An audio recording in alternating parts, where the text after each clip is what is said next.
Our ancestors been walking, that ground has been paved for us. And that's part of the DNA healing too, is like that gene expression. There is like a key code that gets unlocked, as we practice these ways and as we eat these certain foods and we die in these ways. And so, and we birth in these ways.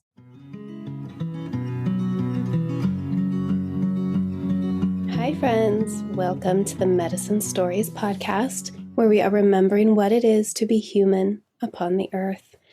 I'm Amber Magnolia Hill, sharing with you today episode 86, my interview with Mikaela de la Myco. I am very glad that she pronounced that at the end of the interview here, because I would have said Mikaela de la Myco. This is a 2-hour interview. It is densely beautiful, mind-expanding, heart-opening. I'm so grateful for it. It just gets better and better as we go along, and I love what we talked about at the end.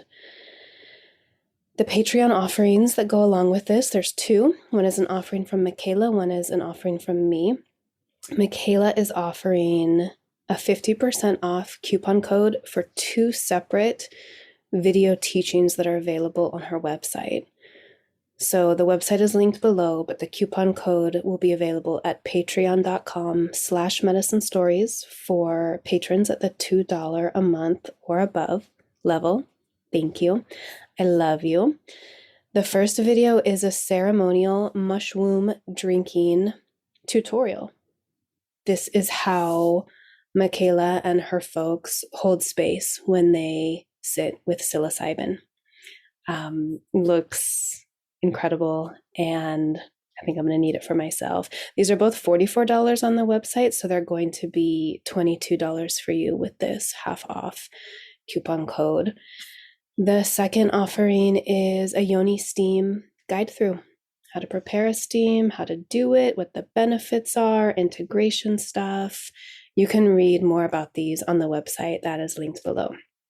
Half off coupon codes for each at patreon.com/medicine stories. Also, there is just a bonus recording I was inspired to share based on the final 20 minutes or so of this conversation where Mikaela and I talk about beauty healing.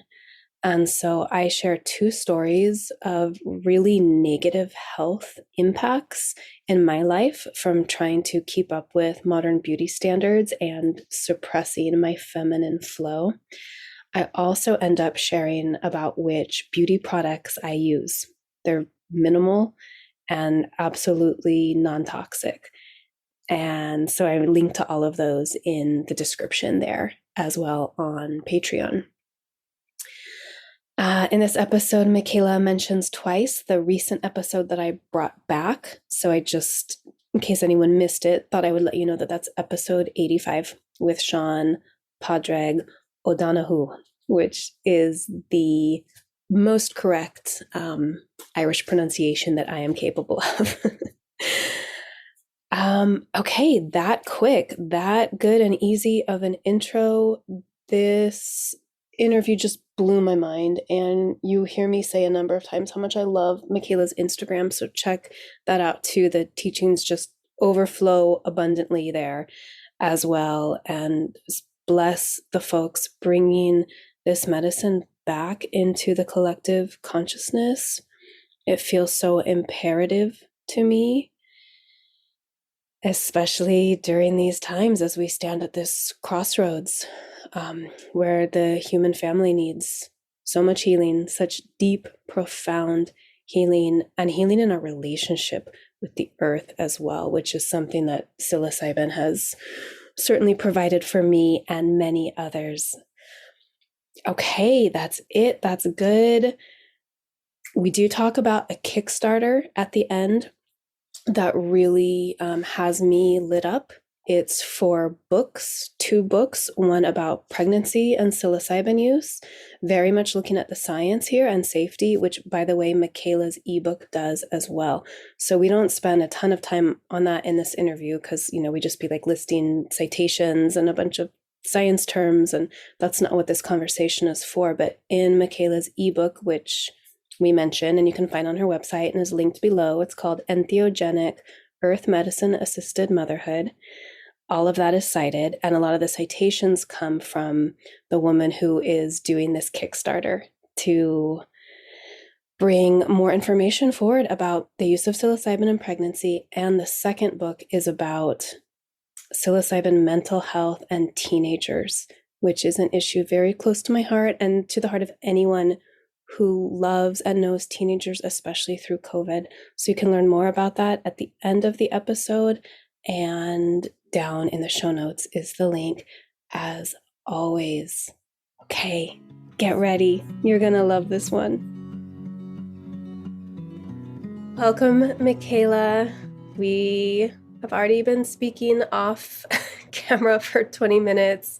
I've cried twice, and it's time to be recording and bring this conversation to more people. So thank you. Thank you. I'm so happy you're here. I wanted to begin. I was going through your Instagram, and I saw this beautiful like wooden hoop wall hanging that someone had gifted you. And it was a reel, so it was like, really quick, but I was wondering who the people are on that, who your people are.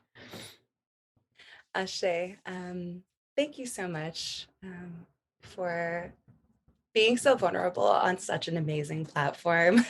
It just is such a testament to the authenticity in which you create space. And so really is an honor to be here and share that authentic space with you. I would love to share a little bit of my ancestry and a little bit of the stories that I come from, the medicine stories I come from. But first, I would like to talk about the wooden hoop itself. Within the psilocybin space that we hold, there are many important and powerful roles, and psilocybin is a great catalyzer for which to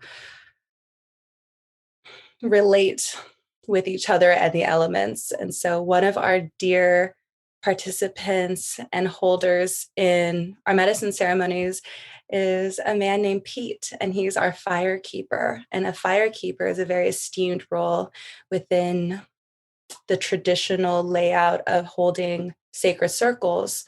And so he built that beautiful hoop and gifted it to me after a rather large ceremony that we'd done after Dia de Muerto of October 2021.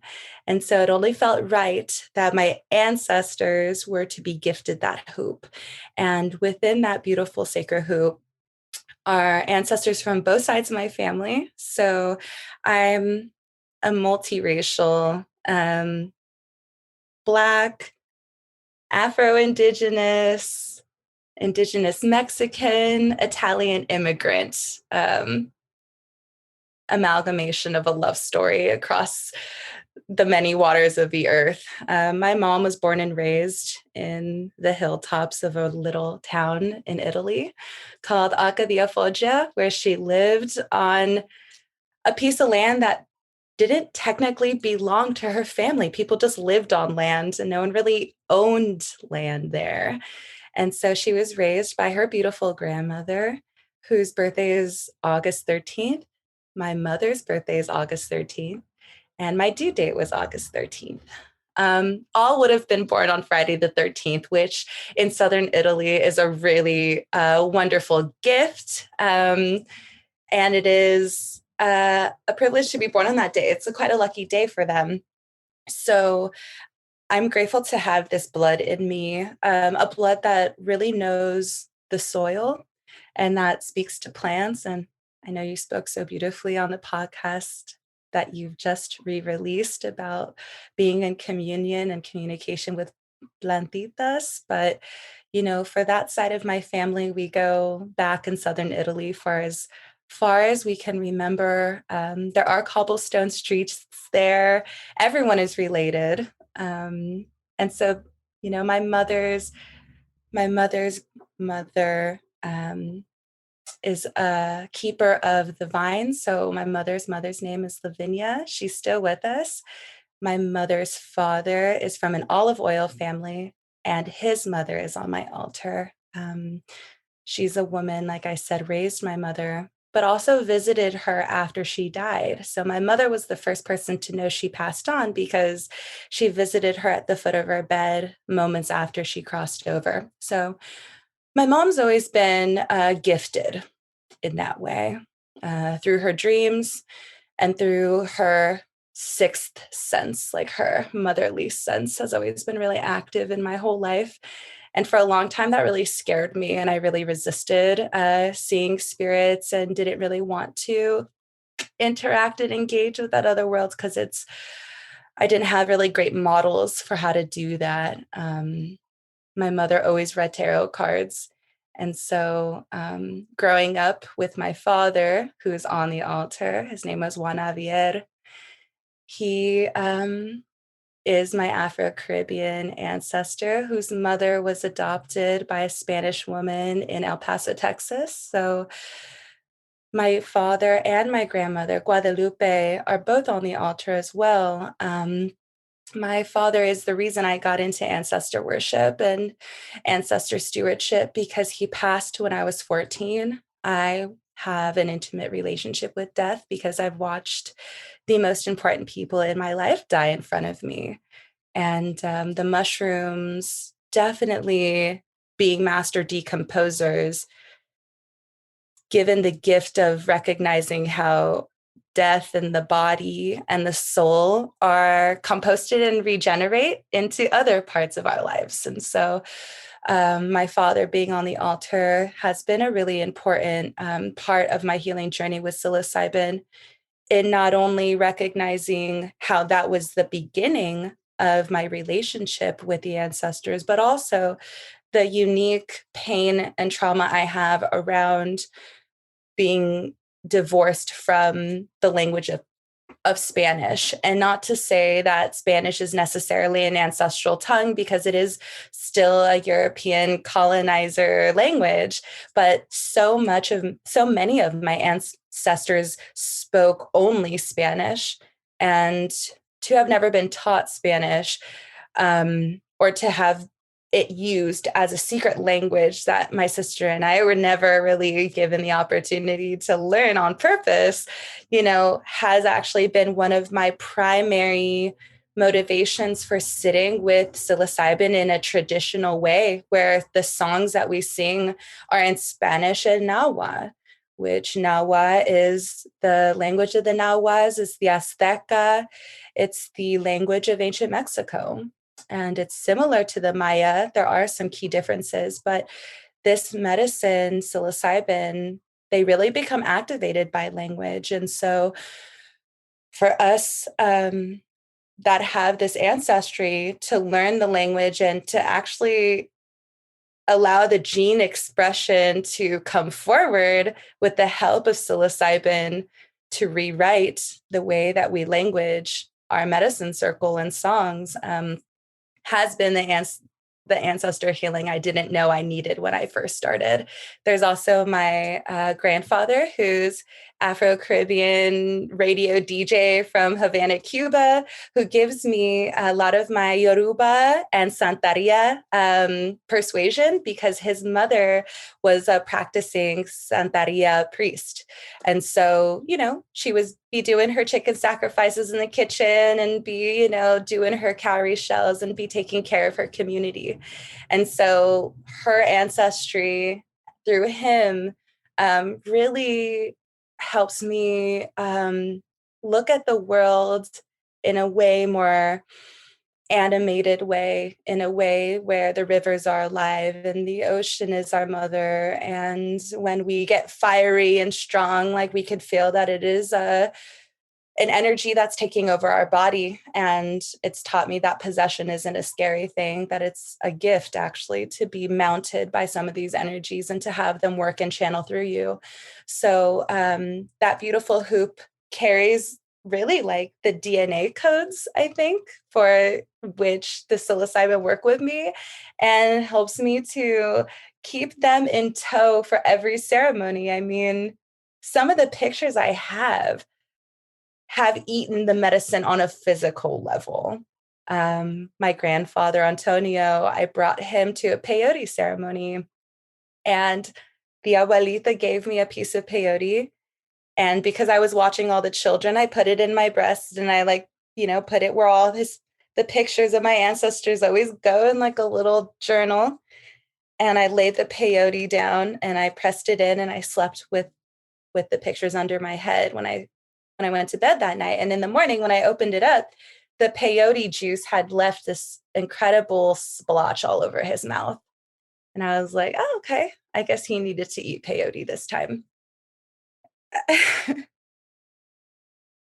So I really believe, and I know through experience, that when we heal, and invite our ancestors in to heal with us, that they are also navigating and engaging in this space alongside us. And I think peyote and psilocybin mushrooms, peyote in particular, being an ancestral medicine of the southern United States and into Mexico and deeper into Mexico, me coming into that medicine as well as a mother's medicine, we could talk about peyote too, but is a way of reclaiming my ancestry, because my grandmother, Guadalupe, was taken from her mother 3 days after she was born by Catholic nuns.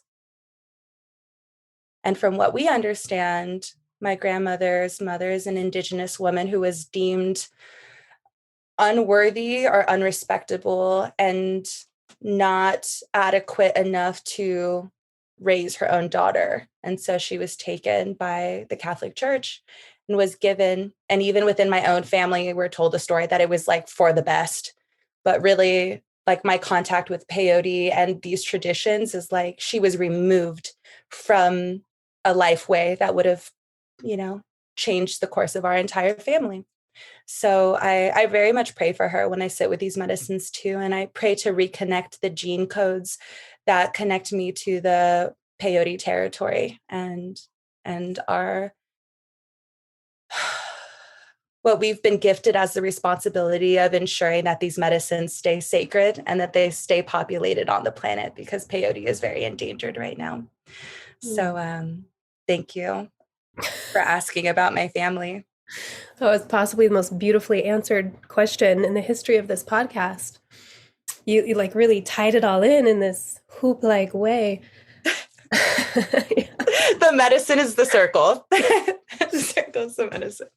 Oh gosh, so many pieces I want to pick apart there, but I'm really touched by, and you had an Instagram post about this as well. So within a lot of medicine communities, certainly psychedelics, spirituality in general, there's this emphasis on ascent, love and light and ascension and getting higher. But you make the point that mushrooms and psilocybin is it's descent medicine. It's about the soil and composting. And I feel like when I've taken psilocybin, it reminds me that I am animal. And I am animal and I am of the earth. I could not agree more. And I was really inspired by some of the language that I'm starting to be reminded about in my journeys as a young person. I'm 27. I have a long way to go. And as I said, I stand on the shoulders of giants. There's a great book that has been written by a soil scientist and climate change expert. Just this an incredible mixed race woman. I believe she's Chinese and Irish. Her name is Dr. Erin Eugwin McMorrow, and she wrote a great book called Grounded. And it's about carbon sequestering and soil health, and honestly, the dark feminine. And even within this ascension model, there is this divine feminine presence and essence that is, often like marveled at and accentuated, and like this goddess vibration energy and like high vibe and fuck yeah, like I'm about it. But what about, the diosas and the energies that embody like the underworld presence, and how essential decomposition is, and these energies of like Lilith. And it's interesting, it's like the further we get into colonization, because if we consider colonization as a temporal construct that is constantly being like disembodied, you know, and so many of us are indigenizing ourselves, but it's like the further we get into colonization time, the lighter our energies get, like physically light, color light. This ascension of Gualique, who Gualique is the dark woman of the serpent skirt. She is this primordial mother that even precedes Tonantzin, which is also a Nahuatl mother of the earth. And when the Virgin Mary of Guadalupe appears, she appears European. And so it's like through these iterations and generations, like we are whitewashing our spirituality. We are whitewashing and colonizing even who we associate with spirit. And so this descending consciousness, it means to be reminded of the earth that we come from. And the earth that we come from, and if you look at the soil, it ain't fucking white flour, baby. It's deep, nutrient dense, dark. And when I love entheogens, all of them. And it was around Dia de Muerto time, and I asked for that descending consciousness, because descending consciousness, ascending consciousness is simply a metaphor for the sun and the moon's dance through the year. Simply this. And so as we move out of summer solstice, we start to get into descending consciousness.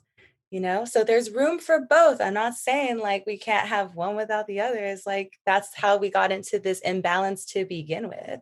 We're just reminding ourselves that descending consciousness is just as important as a journey up is a journey down, is the medicine of the descending God. In the Mayan temples of Tulum, there are whole Tulums dedicated to the descending God, which is the baby. The baby is the descending God because they're facing downwards into the earth. So it's like, why would we even come to earth if the plan is to get out? You know what I mean? If we can't even take care of our home planet, what the fuck are we even going to do anywhere else? So as I sat around Dia de Muerto time, and we got some good education around what Dia de Muerto is, and I say Dia de Muerto, not Dia de los Muertos. That's the Spanish kind of over simplification and like a direct translation, but really is Dias de Muerto, Days of Dead. And it's multi-days, of course. And so on one of the days, I sat for 5-MeO DMT. We had someone to watch my son, and he wouldn't have any of it. He didn't want the popcorn. He didn't want Barney. He didn't want any of that shit. He just wanted to be with mom. And that's just the reality of having a 2-year-old Scorpio son. And so I was in a room with some dear sisters, and we were smoking this 5-pen, and they were even trying to hold him, but he wasn't even trying to do that. So he's nursing on me while I blasted off on my 5-pen. And wow, what a dance that all was. But my ask of the medicine, because the last time I smoked it, I went into like fairy, like the nursery of souls in the sky is where she took me last time. And I met my daughter's spirit, who's not incarnated yet, but it was good to see her and know her. I asked her to take me into the underworld. I said, I want to know where the dead live. Take me down. Take me down. I want to see what the underworld looked like. And she just took me into the soil. So I was like, oh, that's hell. That's the underworld. We've literally villainized the soil that supports all of life, which is the problem of ascending consciousness, is you turn against your mother. I mean, the soil is literally the decomposed bodies of thousands of animal and human beings and insect and everything. Ashe.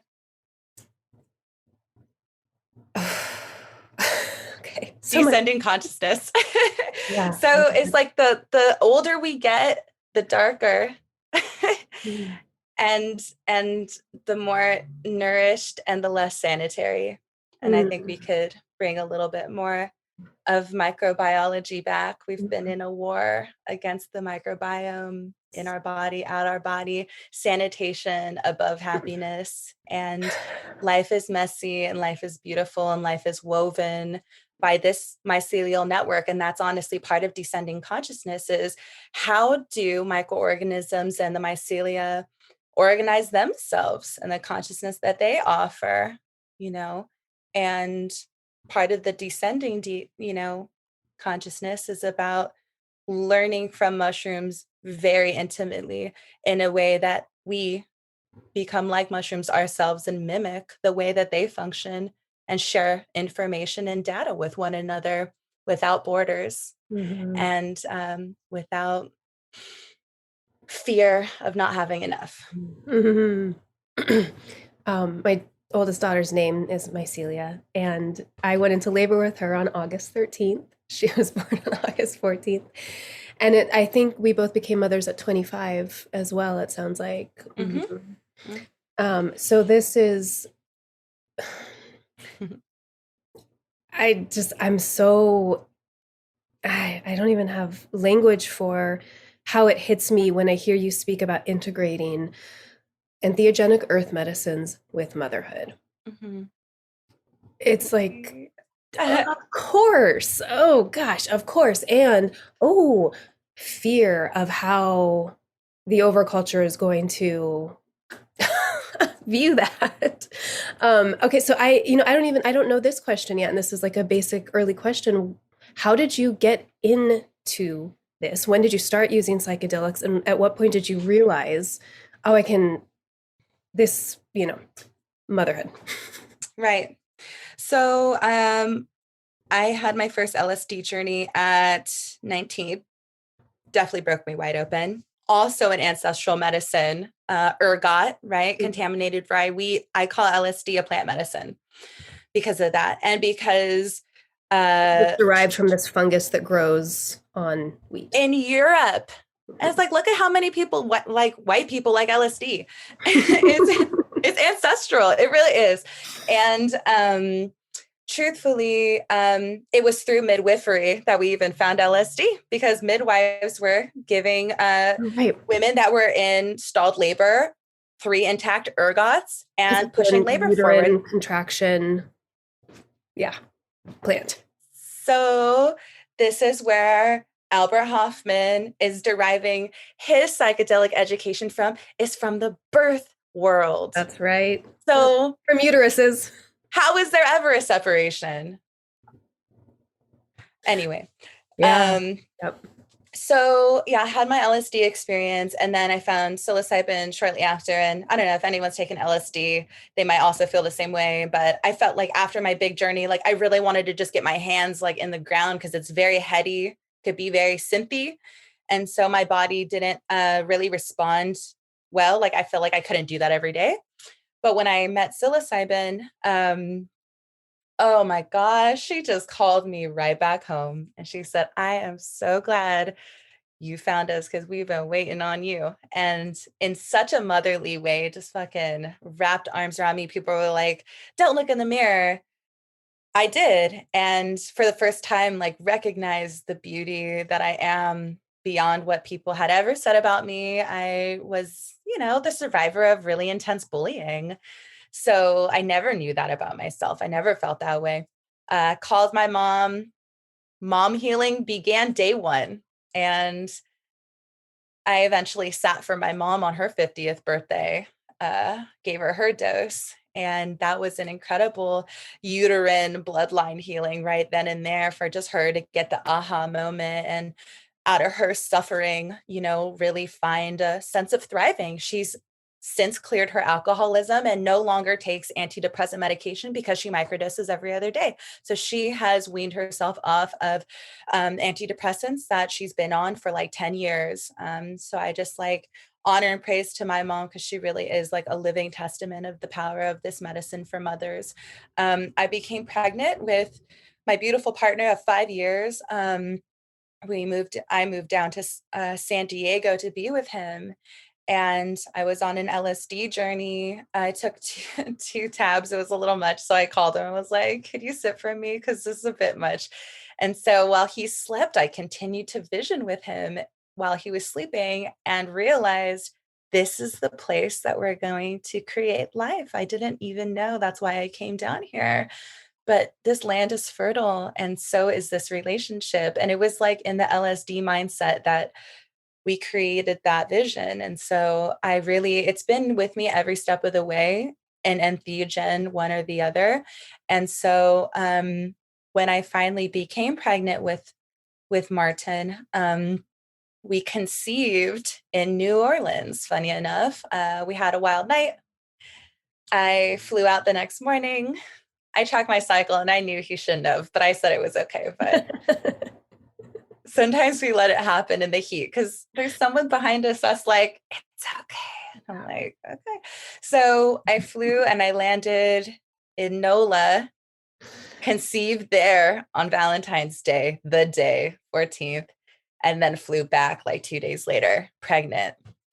And I just thought that was always really interesting that Martin decided that that was his window, and like that was the touch point for his soul. And he's got a musician's soul and dances. And my grandfather was a radio DJ in Havana, Cuba, and was an avid dancer and a singer and an organ player. And so to just watch how these ancestors don't come and live in the stars, they come through our body, is always given me chills, and just a sense of the mycelial nature of not lineage, but like the constellation and the webs of families kind of recirculating, because really there is no single use in the universe, not even souls.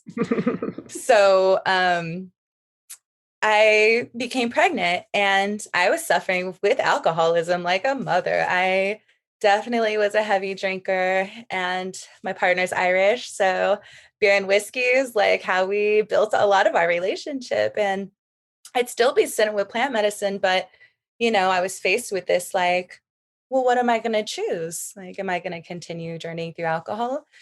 Gestating, that's not possible. So I asked psilocybin, and I said, would you be a helpful ally to not just carry this gestation, but to also help me clear up this last kind of piece of bullshit that I am still carrying around? Because it really has a powerful way of, answering our questions. And so once I really got the okay from them, I went to my abuelita, which our abuelita, she's from Jalisco, Mexico. She is a peyote keeper in the Wirarica tradition. She's part of a community of people who was eating psilocybin at age 3, is like kind of when they get started with that. And they do abuela doses, which are like a microdose, just to introduce the child over time to this medicine so that they can, it's integrated. It's not anything, it's chamomile, it's like something that is a part of the medicine cabinet, right? And it is held in a lot of respect and sacredness. So I went to her and I said, Abuelita, I'm pregnant, but I'm feeling really called to continue sitting with this medicine. It's been so beneficial for me. She said, come up, we're going to do a circle. And she dosed me my first psilocybin dose as a pregnant person. And that really gave me the extra push and support to know that I had access to someone of generations before me that have an indigenized perspective about this medicine, and that my intuition was in a good place, and that she could kind of lay that gateway, and she was my gatekeeper for that. And so she walked me through the gate. She didn't hold the gates closed. She walked me through that gate. And it's been a wrap after that. There's also some great teachers like Ayana E, who's Ahati Kalindi E's beautiful wife, who's connected to that great web that you'd mentioned about, the entheogen midwives and everything. And she really believes that psilocybin is a crucial component of all parts, from conception, as you know, to pregnancy, birth itself, and postpartum. So, I mean, I just it was in that moment that I got accepted by the Dark Mother. And she's like, I exist everywhere and I'm supporting you at every stop. And this continuum never closes or ends. And that's what I really see a lot of women suffer with is they come and ask and they're like, I've had a relationship with psilocybin and now I stop because I'm pregnant. And I'm like, why? Why did you do that? They're like, well, I don't know if it's safe or not. And I'm like, well, how beneficial has it been in your life thus far? So why would it not be beneficial to your child? And there's some science on that maybe we can get into later. But I think people really just want to know how safe of a substance this is throughout. We know its benefits, but like, does it have an impact? And truly what we've seen is it doesn't have a negative impact like what people might imagine. And no one's trying to do research on it. So this is a call out to the scientists like, yo, pay attention because the options that are available to mothers is causing more harm than psilocybin ever would. Like SSRIs? Oh yeah, like Mm-hmm. SSRIs and opioids that Mm-hmm. are often given during epidural. Mm, right. Oh my Yeah, gosh. yeah. You were referring there to the fact that my oldest, Mycelia, was conceived on psilocybin. Yeah, I was just so wide open. I remember that night we were in the redwood forest outside Santa Cruz, and of course she came through. We weren't fucking ready, we weren't planning that by any means. But it was just such a yes from the moment we realized what had happened. So this, let's talk about the stoned ape theory. I've loved this theory for decades, as many people have. And I was scrolling your Instagram and saw your little reel about it, and it was truly like a jaw drop moment for me. Like, oh, yeah, of course. So maybe tell people what it is, and then your addition to it.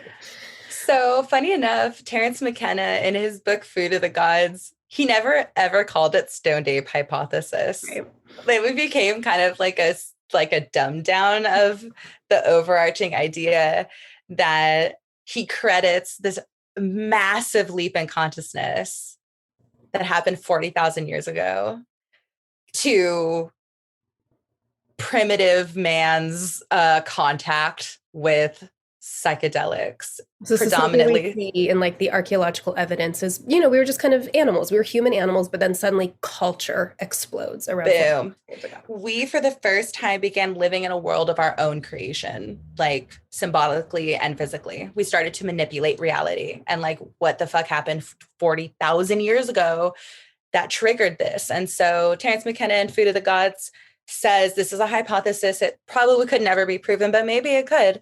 That it was, there was like a shortage of food, which forced animals, and maybe at that time there was some agriculture like cattle, like living in community with humans as well, and Right. that they came in contact with the sacred cow, who is Heteru, who is just so many of these old primal energies, like working with the scarab in ancient Egypt. Like there is a long tradition of psilocybin use in ancient Chem and Egypt as well. And so it's an ancestral medicine for Black people all over the African continent, which is amazing too.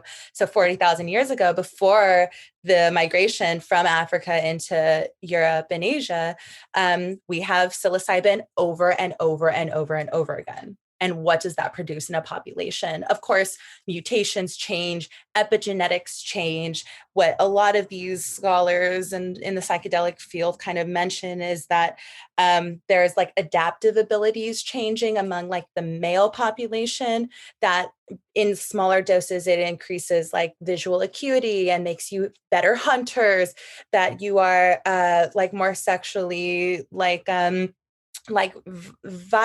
and virility is enhanced and enhanced cooperation, so making them like more attractive mating partners, which I think is a cute view. However, I think the truth of the matter is it's happening in both ways. And it's happening, yeah, maybe guys are looking a little bit more attractive, but who passes down epigenetic traits from parent to offspring it's moms. And it's not just on a chemical level, because serotonin has and plays an important role in the communication system between mother and baby. It is a neurotransmitter in that it is a communication vehicle, and it plays a vital role in implantation, first of all. So actually having serotonin readily available and increased amounts of serotonin indicates better bioavailability of a placenta and better communication between mother and baby to dilate or constrict blood vessels in order to get food through. So serotonin is like the connection between placenta, mother, and baby. And psilocybin introduces or mimics serotonin to the serotonin receptors. So if you have serotonin living in copious and in suitable amounts in the brain, in the gut, within the bloodstream, you have better bioavailable children. So you having more successful pregnancies. You're having increased cooperation, not just among men hunting, but among women creating culture and sharing resources.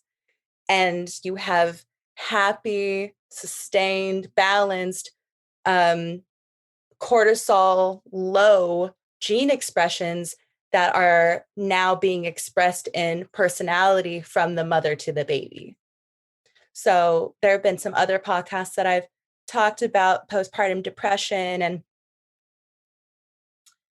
who really suffers in postpartum depression. And it's honestly kids, because if mom's alone and stressed and suffering, the only person who's there to really receive that stress and anxiety is the child. And then that sets the child up for a world, a growing up that they gotta heal.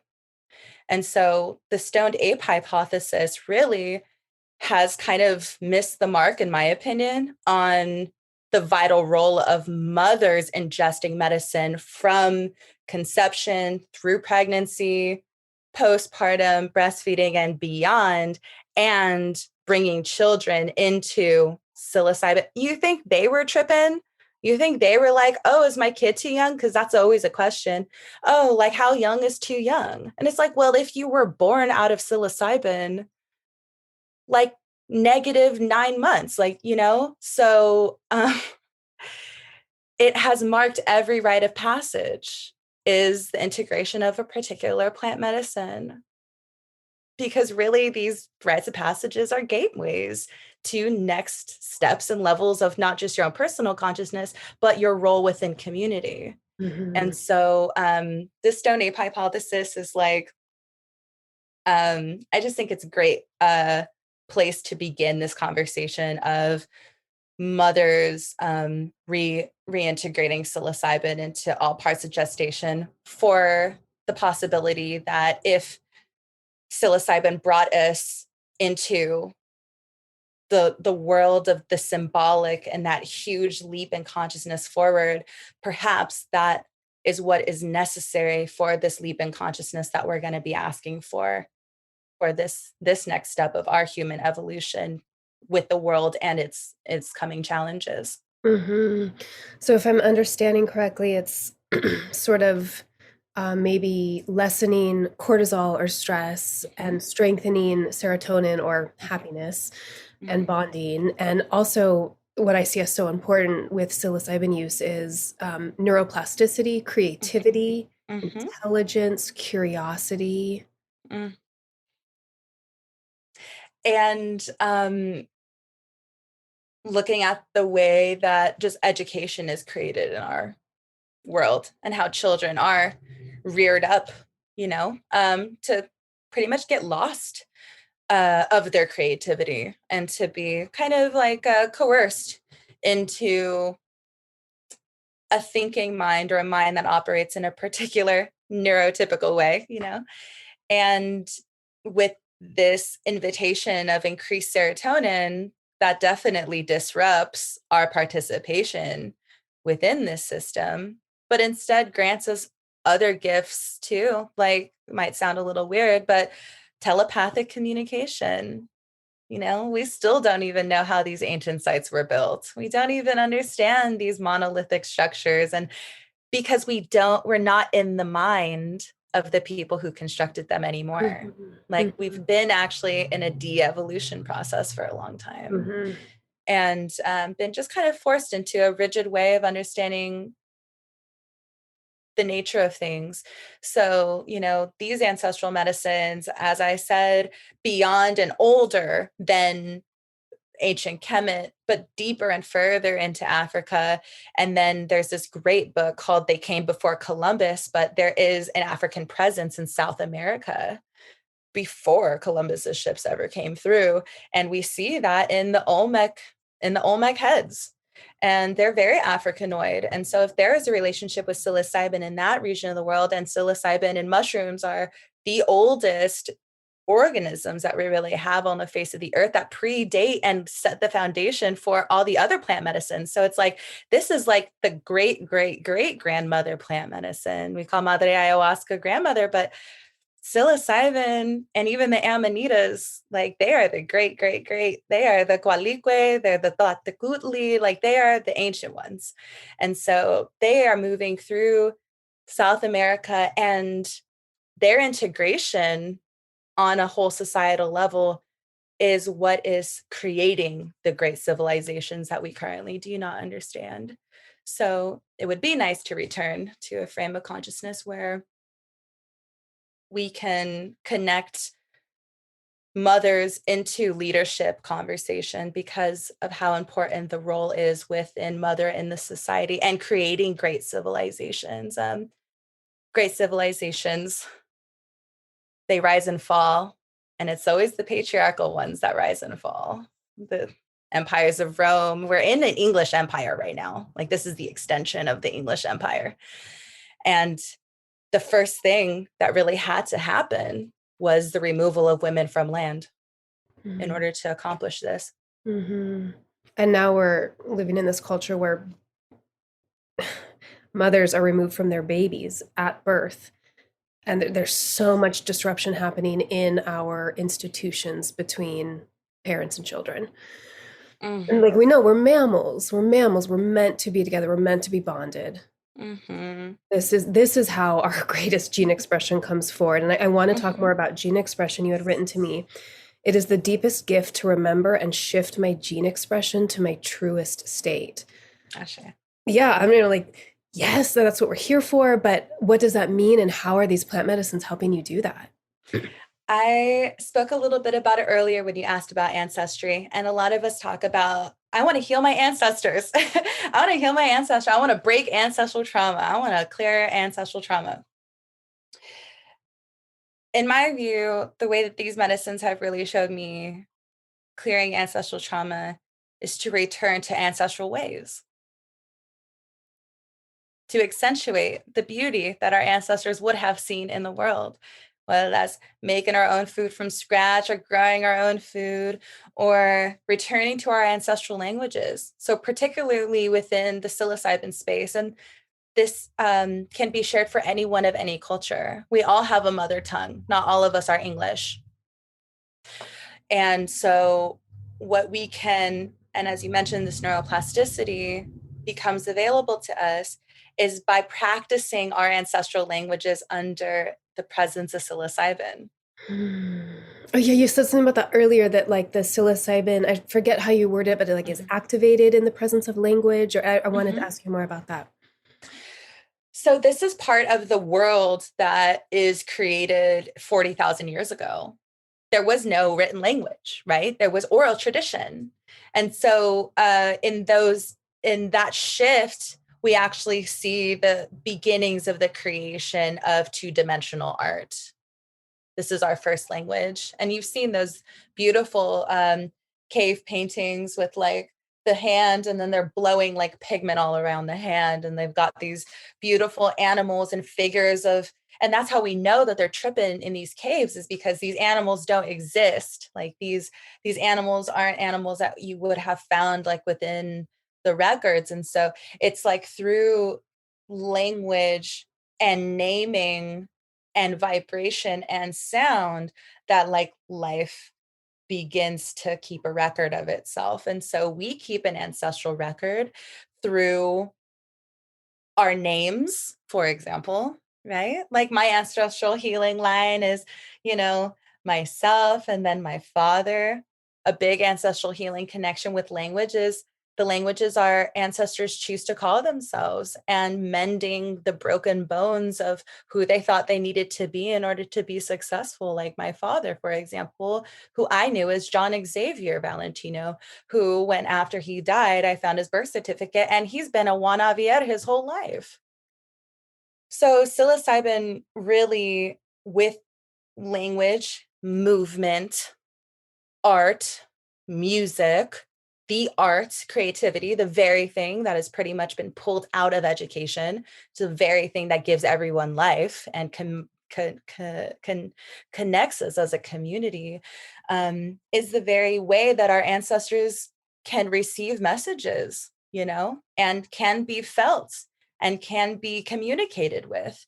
And so ancestral healing to me in this way with psilocybin is by reprogramming the way that my brain works with language. So there's these ideas that your human consciousness changes and different parts of your brains activate in the presence of different languages and by speaking different tongues. And so not only are you able to communicate and draw bridges with different peoples of different places if you understand their language, but you also have the cadence, the rhythm, the muscles in your mouth work in a different way. The cadence of your body when you're speaking these languages change the way that your body is postured. The food that you eat when you're in that place changes your genetic makeup. Your gene expression is turned on and off by foods, access to the kind of wind they have there, access to the kind of soil they have there. So language is the vehicle for which we change our entire chemical makeup. And so accessing these ancestor tongues. So when I'm singing in these ceremonies, it's just started with maybe one or two Spanish songs. And then as I started to involve myself greater into the traditional community of the Nahua, some people that speak Nahua or sing in Nahua, some of my great friends who we do songs and carry songs together. And don't even get me started on the medicine of the drum, because that's just a whole other podcast episode right there. But, you know, to be song carrying, to be drumming for our ancestors with medicine, the drum vibrates the water cells in the body.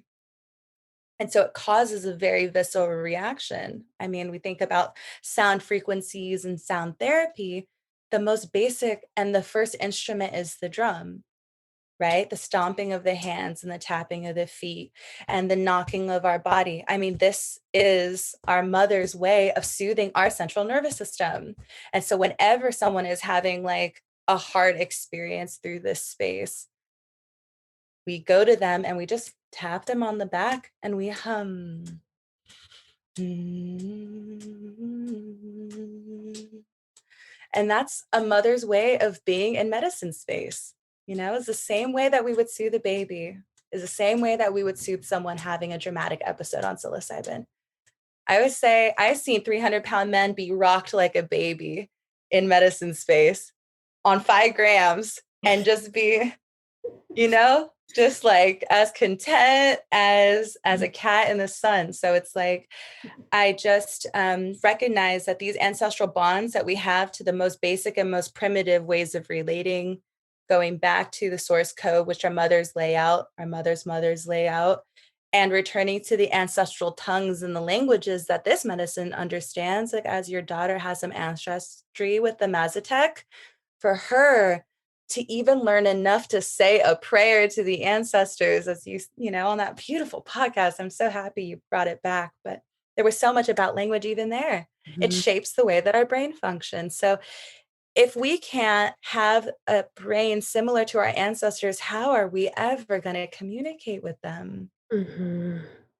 And so I speak in all kind of languages when I'm on medicine, and it's much, much easier because, as you said, neuroplasticity is available, and the thinking mind is turned off. If I fuck up, like, I'm just going to keep going, and I'm going to keep trying and trying. And after hundreds of medicine sits, like, finally beginning to have a real grasp on some of the ancestor languages that my people would have spoken.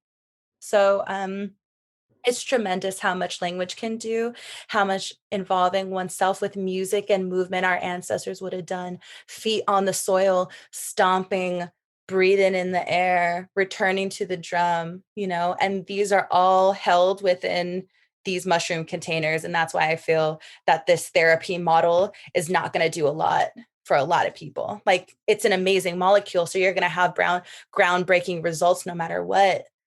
But is the whole community going to be healed on an exponential rate if one person is asked to pay $2,000 or $3,000 for a session? Mm-hmm. Or can you touch more people by involving creativity and maybe a $200 seat for each person to come and sit 15, 16 people, as our ancestors would have done big gatherings, all of us eating medicine in the moonlight, all of us together. That's how our ancestors would have healed it. So it's like, why are we going to try to approach it any other way? Mm-hmm. And mothers and the women and the children all involved and in the center. Mm-hmm. There's, you might be aware, like a big reckoning happening right now in the sort of above ground mainstream, whatever psychedelic healing movement about abuse within those one-on-one mm-hmm. therapeutic sessions. Mm-hmm. And it's pretty bad and it's pretty rampant. And so as I'm hearing you speak of this, I'm like, well, that's not going to be present in a group of so many people. And it just totally makes sense that that's going to be, that doing it in community is the way that humans have always done it. Ashe. It's the way that we've always done it. And there are initiation systems for which people, they rise into, their ranks, but this is also a hierarchy model. So the way that I am suggesting it is within a matriarchal model, mm-hmm. and is within the model of the descending consciousness, which is the mushroom consciousness, which is centering the circle as the great equalizer for each and every person, How big is this community? Like, is this an ever expand? How many people are stepping into this? What potential do you see? How much pushback do y'all get?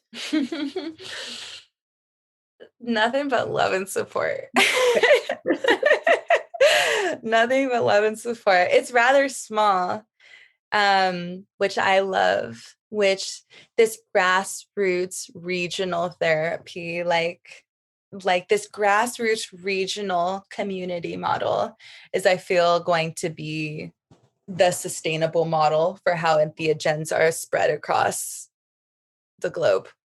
Because if you consider the tribal community, like, that's how it would have been done, is like, who's regional, who can come, who can be present, and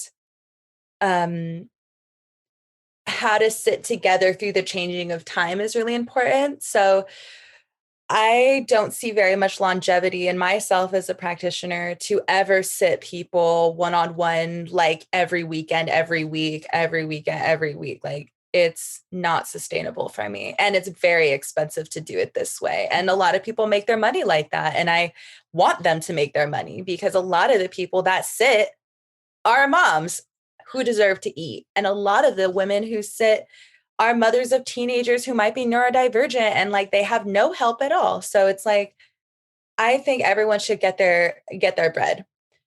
However, just knowing myself and just learning from my teachers, it's either like solo journey, right? And that's honestly what I hope and pray more people walk into.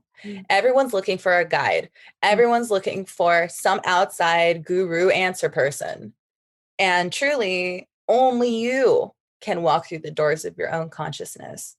And I know you've probably had your own solo journeys too, but that was Ahati Kalindi E's like main shtick, was like, from the alone into the alone.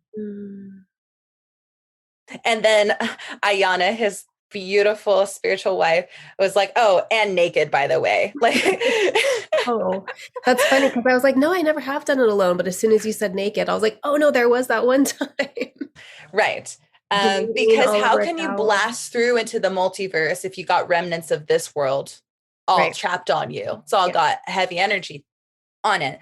So, I always really like to suggest that everyone actually has the tools innately within themselves to be able to serve themselves and their best friend and maybe their parent. And the more we can actually develop like a grassroots model for the most basic tenets and principles for space holding in this way, the more people can get help. Medicine is not expensive. You can grow psilocybin under your bed in a shoebox, But if you're not that person, you can also buy it very affordably from someone who does do that. Yeah. And not everyone's a cultivator.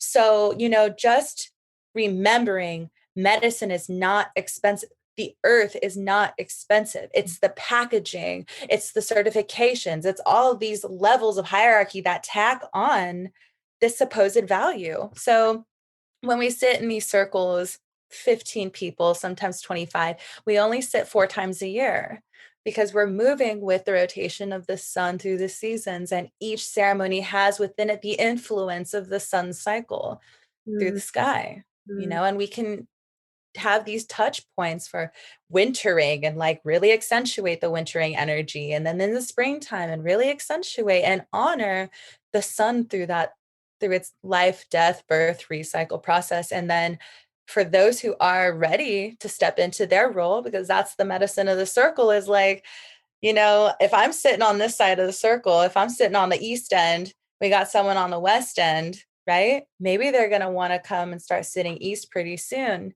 Maybe they need to sit a few times before they come and sit next to the space holders and they learn some of these songs. But that's what creates the sustainability, is that we have these space holders that will continue to sit, and everyone becomes a student, and everyone can come and learn these songs, and everyone can be of service in some way by cooking the food or by tending the fire, by holding the drum, or by offering something. And it includes, there's no I'm the healer and you're like this person who needs to worship me. It's like we are in circle time and everyone is here to learn and grow. So I've seen people rise up and become space holders by just sitting in circle enough times, by slowly being given responsibilities to the point where it's like, yo, can I use the bathroom? And I know the circle's safe with them. So that's the traditional model, is this like apprenticeship system that's whole and circular. And we also hold an entheogen facilitator training twice a year. So if people want to drop in and learn all the shit I know and all the things I wish I had when I first started, like we take 20 students twice a year and we just educate and educate. We push them to do practicums and call the people that, they need to call and like practice. And like we're watching people on a grassroots level heal their family systems. Okay, let's get back to that. But I want to say I love the radical responsibility aspect of from the alone into the alone. Ashe. And for sure, so much of what is happening in psychedelic therapy abuse is these it's power dynamics. Whenever there's like these uneven power dynamics, these things are likely to occur. Yes, ma'am. Secondly, I want to say that everyone I know who is growing psilocybin in their closet or under their bed is a mother. For sure. I realized this recently. I was like, they're all moms who are like interested in consciousness medicine and need to feed their fucking kids. Uh-huh. Okay. What a beautiful web. Yes. What a beautiful web. What were we just going to talk about? Oh, well, you were talking about power dynamics and Yes, like how last thing you said. I really do see how when we are visible by our community, we are held greater accountable, and that we can always return to the circle to hash it out if we need to. There have been fucked up things happen in medicine circles with indigenous people in the leadership. And so what do? Do we do the cancel culture in the background? I mean, I've been victim of it. I'm like, oh, whoop-de-whoop. I was at Peyote sit and this person was a bad guy and I haven't talked to him since. And then finally, I just did my own homework during It's called the Cosmic Gatekeepers training, but like me and my friend Ankara put it together last year. And one of the homework assignments was like, we needed to make a trauma amends. So it was either we write a letter to someone that, we feel had caused a traumatic injury in our consciousness and write to them, or read it out loud, but not to them, or like go further and speak to them personally. And so I was like, I need to talk to the Peyote roadman that I was having beef with and hash it out as a community member to, someone who is a leadership in our community. I sang many songs for him in ceremony, Lakota Lullaby being one of them, because he's Dakota. And so I was, singing and praying for him, but I hadn't even had the guts to like go to him and say, something you did at ceremony like really rubbed me the wrong way. And I felt like people were put in jeopardy because of that. And you know what he did? I called him and he answered the phone and I said, I need to talk to you about something. And he just sat there and he listened and we talked about it. And then we reconciled. And I was like, wow, I had been missing out on so much continuity in the community because I thought it was easier to gossip than to actually reach out to somebody. So, even with this like booze rot stuff going on, these power dynamics and this stuff going on with releasing articles and outing these people, still cancel culture. Mm-hmm. Yeah, I have a few friends pretty involved in that world, and we've been having a lot of conversations around all of this and the complexity of it. Yes, it needs to be addressed, and there are lots of elements of just straight up cancel culture here that aren't helping anything. 100%.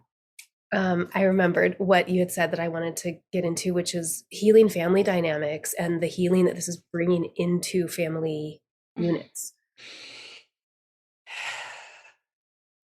I grew up in a family where adults would drink heavy alcohol at like a little kid's birthday party. So why is that okay? And why is not us maybe taking a moment to sit for a night and to all take medicine together, or one of us take medicine and the family just not be scolding or yelling or blaming them or shaming them for expanding. So these family dynamics is where most of the trauma really begins. We can point at all the systems in place and all the pain points of the culture, but really they are lived and reinforced through parents and children and aunties and uncle systems. So returning to the circle, right, and these traditions is actually the technology is gathering in medicine space with our family, having a place to do that. That's what these traditional circles would have been. That's the peyote meeting. Auntie, uncle, grandma, dad, dog, mom, the kids, everybody. So this medicine is for families. It was made for families. It was how families developed over eons. We need a space to come back and heal together and reconcile and to be joyful together and to pray. And that's become church. I have a great friend. She's Charlotte James from the Ancestor Project, and her beloved and her are considering having child. And she asked him, would you ever bring our child to ceremony? And he said, well, people bring their kids to church. So, I mean, it's all indoctrination, honestly. It's like, this is my way of the world. And so I want to involve my child in it, and maybe at a time he'll say, no, I don't want that. And that's wonderful. But as you said, all the cultivators, are moms. And when I was sitting in ayahuasca, Nevada City, there's toddlers and kids and moms. And I'm like, okay, like I didn't realize kids would be okay here. So honestly, from the jump, I knew. And in the ayahuasca traditions, there are also kids involved. So healing of family structures, I always like to say, psilocybin is not particularly good for depression. It's just in societies where it's integrated, depression doesn't happen. So it's not particularly good for depression? Yeah, so let's get back into SSRIs now. It's a nuance on how to say that with our way of looking at living beings, we say, you're good for this. Mm-hmm. Like we look at a plant and we're like, oh, what's it good for? Like, what a strange way to approach a living being. So yes, it does incredible things. It has amazing actions as a serotonin mimicker in the human brain, which in the depressed brain, there is a relationship between lower levels of serotonin and depression. Not to say that an SSRI, which a selective serotonin reuptake inhibitor, will introduce more serotonin and stop the reuptake process of serotonin. So it's just flooding your body with serotonin pretty much, and encapsulating it along those neural pathways and neuroreceptors. But not to say that having that much access to serotonin is going to somehow help your eating disorder, or sometimes like help your like manic depressive episodes. But there is a connection between depression and serotonin. And so what's really interesting is that when you have enough serotonin in the body, it has a preventative element.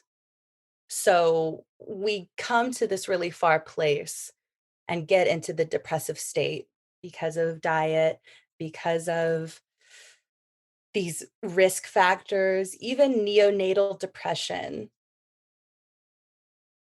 in the mother as experienced through pregnancy has a lasting impact on the fetus, right? Because it is the presence of serotonin that plays a vital role in not just the communication of mother and baby, but also in the whole implantation process. So if mother is depressed before she's even pregnant, that's going to shift the bioavailability of the baby themselves. And so when I suggest that psilocybin isn't particularly good for these problems, is that when there is the presence of the right amount of serotonin, which psilocybin can provide for us in a modulated way, what SSRIs does is it floods the body with a single chemical without the many constituents that help modulate it out, which the body has a really hard time adjusting to. So when psilocybin is a part of the process early on, we just don't see the onset of the depression that we see in the world today. And a lot of people are now clearing up years of depression, eating disorders, anxiety, alcoholism with psilocybin. And because of its amazing healing action, it is helping to balance some of those things. But the truth is, if we had a relationship with psilocybin in the first place, we may not have ever even seen these problems really occur. I'm curious about Kambo. And so let's talk about your ebook real quick. It's Entheogenic Earth Medicine Assisted Motherhood. EMOM, yeah. Yeah, okay. Yeah. I want to say it now in case, people drop off as a podcast goes farther on, but like any questions anyone's having about safety, about breastfeeding, about other psychedelics, things that we're not going to be able to get into in this conversation, it's all there. And of course, I'll link in the show notes. I've recently become aware of Kambo. I've had 2 sessions. They've been a lot. Yeah. What do you think about Kambo? Because actually I've never done Kambo before. So it's like, we wrote about it in the ebook because it's something that people are experiencing and exploring. There are some things to think about when breastfeeding, but for you, did you feel it was a good match for you as a medicine? Yeah. I think I'll continue to do it infrequently. I'm going to have a 3rd session. We realized that the first session was on the new moon, like I think it was January 1st. And so she was like, lots of times people do like 3 sessions within a moon cycle. And I was like, Yeah. But I recently had a big womb issue. I had PID, pelvic inflammatory disease. And it's the 4th time I've had it in 13 years. And, it's an infection of the uterus and the corresponding organs. And the fear that I go into when I'm there, and I just feel so vulnerable and tender, and I just go in bed and cry and cry and cry, and just want to keep myself safe, just want to wrap up in a little blanket and be safe. And I had done the antibiotics and I had huge heart, like tachycardia from the Oh antibiotics and gosh, stopped yeah. taking them and then had to start again because I was like, I think it's back. It was a mess. Oh, this was like all through December. Um, so the first session, when I was asked to speak, whatever, I wanted to speak at the beginning, I said, like, I want womb healing and I want Mm-hmm. to understand what's happening here. And Mm-hmm. as soon as I closed my eyes and she started applying the Kambo to the very surface level burns on my arm that she had made, this ancestral spirit that I've connected to in the past showed up so strong. And she came to me in a dream once, and I always associated her with the womb and with the yoni. She came to me as a dove in this dream. But anyway, I shook, like I shook Mm-hmm. from my pelvis Wow. throughout the whole Mm-hmm. session. And she was there the whole time. And at the end, the practitioner was like, I felt this like strong female ancestral spirit in here. And I was like, yes, she was here. Anyway, it really did seem to clear it. Like Mm-hmm. the residual stuff that I had going Mm-hmm. stopped. Ashe. And then my second session was not so sweet. And I just barfed my Mm-hmm. brains out and could barely even catch my breath from all the throwing up, and then shook Mm-hmm. violently for about 20 minutes afterwards. But again, then afterwards, I'm like so clear and Yeah. having all these realizations. Mm. I absolutely love and so appreciate that the healing that you're referring to is certainly not the kind of healing that some people might look at and say that's something that I want to try myself. Like when people do hape or these medicines that are very purgative. Mm-hmm. Hape, ayahuasca, Kambo, they like pull substances out. And speaking of descending consciousness, like have such a phobia of excrement. Mm-hmm. Like have nowhere to put it, don't know how to integrate it, Mm-hmm. just don't know what to do with excess, and that's the technology and the way of healing that some of the most powerful medicines in the world really function is by identifying like where physically this dis-ease is living and allowing it an exit point. Yep. And then I don't know what happens to all the purge, but I'm sure your practitioner is probably taking that purge and she's digging a hole in the ground. And Mm-hmm. she's pouring all of that back into the earth to feed her. She's also looking at it and interpreting what she sees was getting out of my body.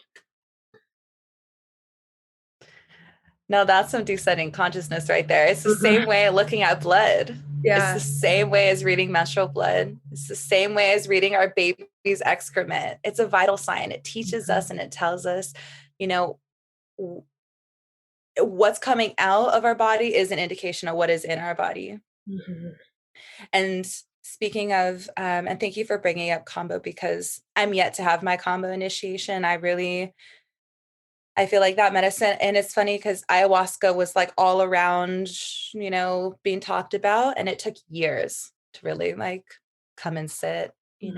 So it's coming around. It'll, maybe when I make my way up there sometime, I'll end up sitting, with that practitioner. She sounds amazing. But considering just like what is leaving our body is an imprint of what's inside is like, we can't really have this motherhood conversation without like the breast milk talk, because I feel like that's also something that people really are concerned about is the presence of psilocybin in breast milk and like how long that happens. And, you know, breast milk is made of blood, which is just incredible technology, and it's built on the water and the makeup of like our blood, what the chemicals that are in our blood. And so yes, psilocybin does enter the bloodstream. It does come in, and so does Kambo, which is why for any child under 6 months of age, it's asked that, the mother has some milk prepared beforehand because of its powerful purgative property. The Kambo goes into the blood, and we don't really want the baby to be drinking like the toxic, the poison of the frog, right? It has a powerful healing property on us, and yet the baby doesn't need a purge. The baby's perfect. Right.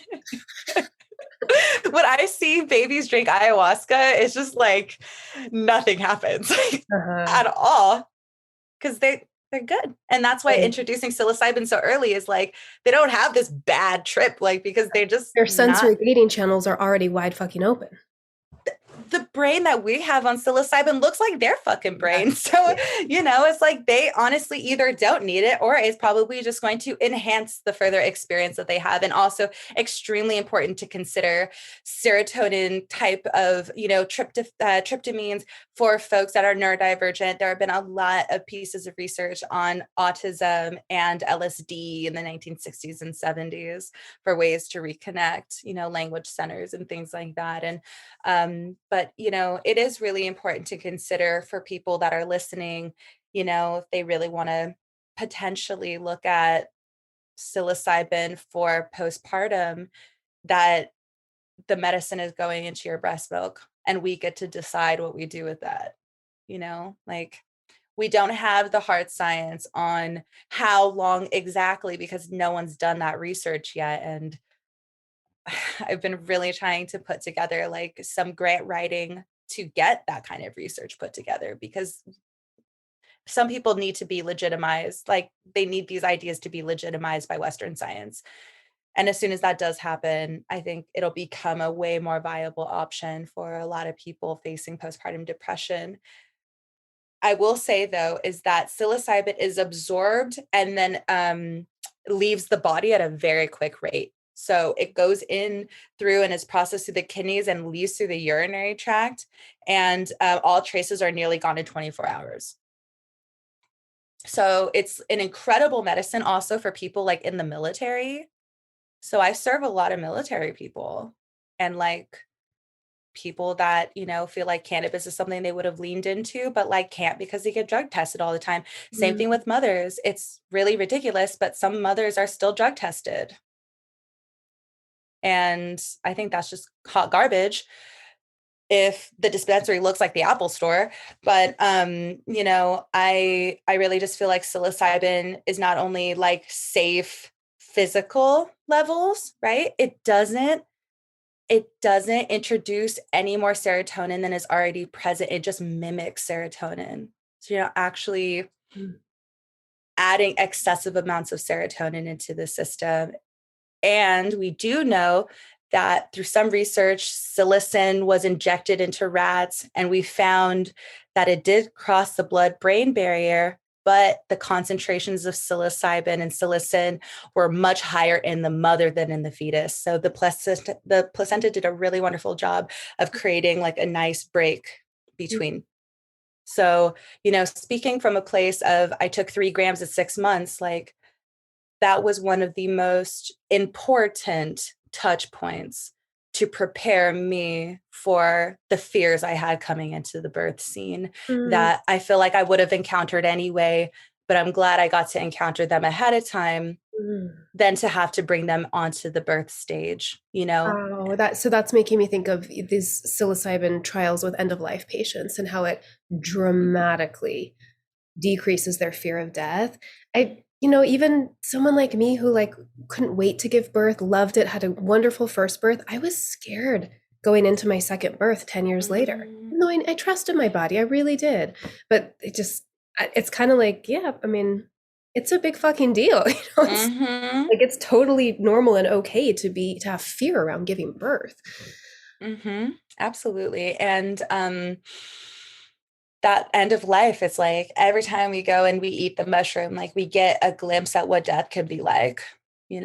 We have access to the multiple realms and we have these little deaths, and so maybe having more experience within this little death realm, those big deaths become a little bit less scary. Yes. And these rites of passage that we undergo on a physical, psychological, somatic level, we have a little bit more practice for. And I think that's the most compassionate thing that we could do for a mother, is at least get and offer a learning ground for preparation.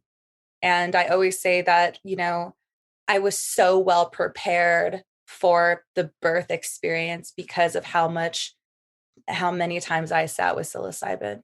Yeah, because death, a big psychedelic experience, birth, it is ego dissolving. It is you drop your story about yourself and you just surrender.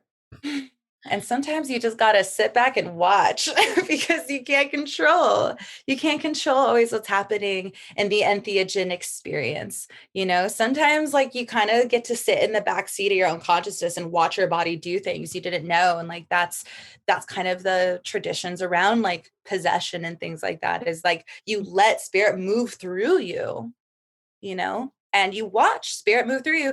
And what is birth but a spirit moving through you, you Mm. know? So just taking a backseat, I was surprisingly lucid. Everyone was like, oh, you're going to be in the labor la la land and you're not going to be able to speak. So you just probably should write stuff down or to like talk to your doula and everything. And she can communicate for you.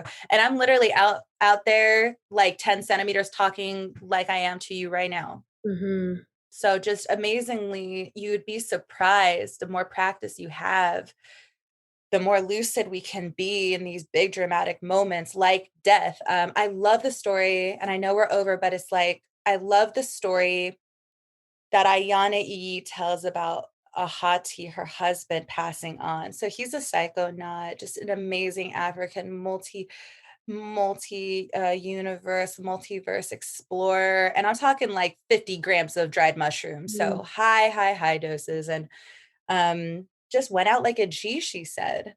So she's caring for him. He's like not doing too well on the physical. And then he told her, he said, leave the room. And she's like, okay. She just trusted implicitly. She walked out the room and closed the door. And then when it finally hit her, like, I'm not gonna let him leave like that. She walked in and he had already passed. Mm-hmm. So it's like, imagine the level of sovereignty in which we could walk through these fucking gateways if we just allowed ourselves to like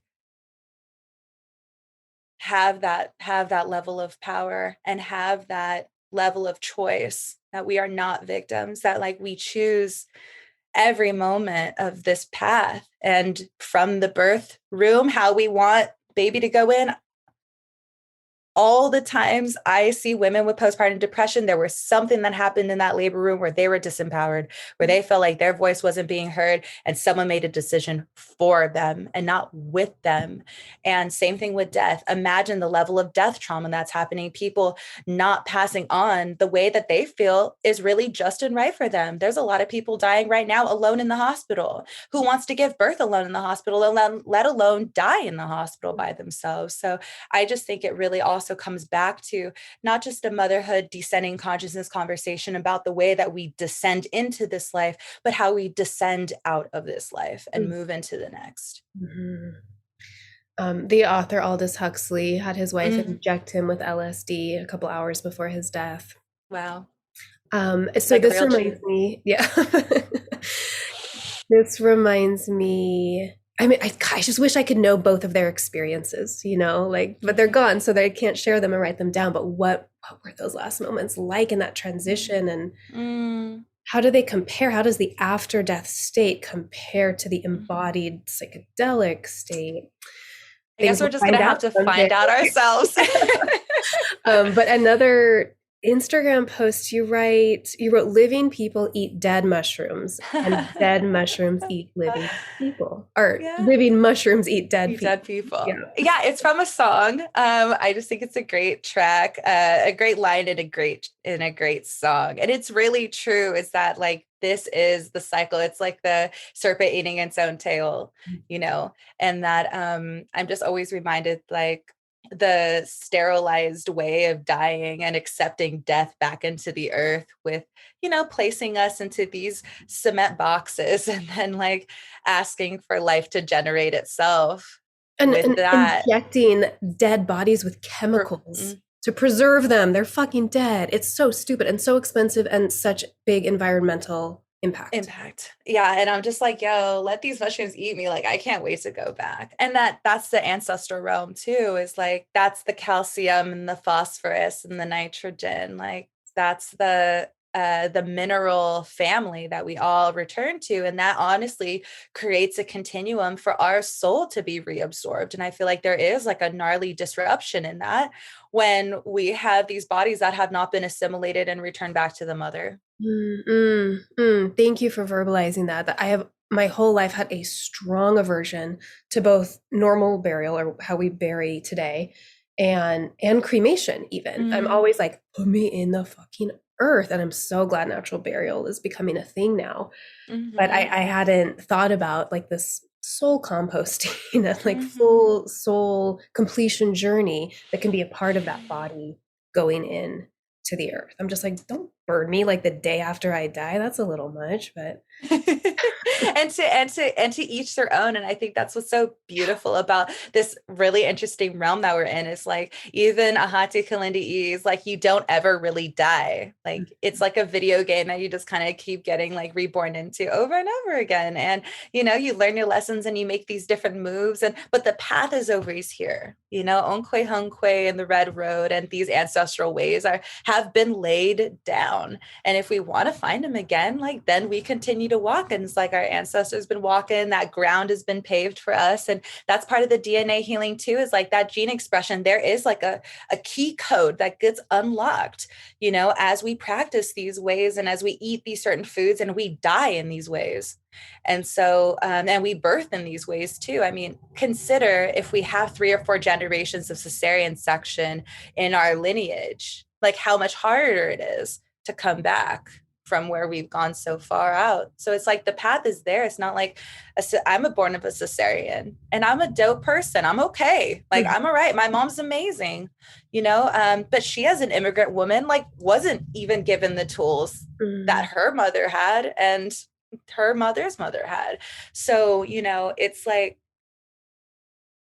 decolonizing and indigenizing our way is every breath, it's every moment, it's how we birth, it's how we eat, it's how we die, it's how we live.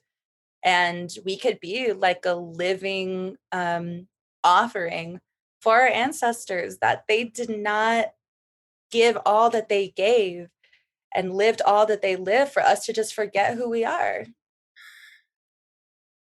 It's an honor to them to live a good life. What's the Red Road? Oh, it's I you've heard of the Red Road before? Mm-mm. I'm so glad to share. I'm so blessed by the First Nations people of this sacred territory. And I owe them such an honor and service for all that I've been taught and instructed by indigenous people all over the Americas. But in a way, the Red Road is a way of living this life, is a way of living this path that has been laid down for us by our ancestors, that it was this quote unquote spirituality system, this beauty way, this spiritual path that has been given to us as a gift, this DNA. And you can consider even the Red Road as being the bloodline and as being that like DNA path that we come and find again, this unique signature of the way that we walk that honors the teachings of the indigenous, the Aboriginal ancestry of this territory.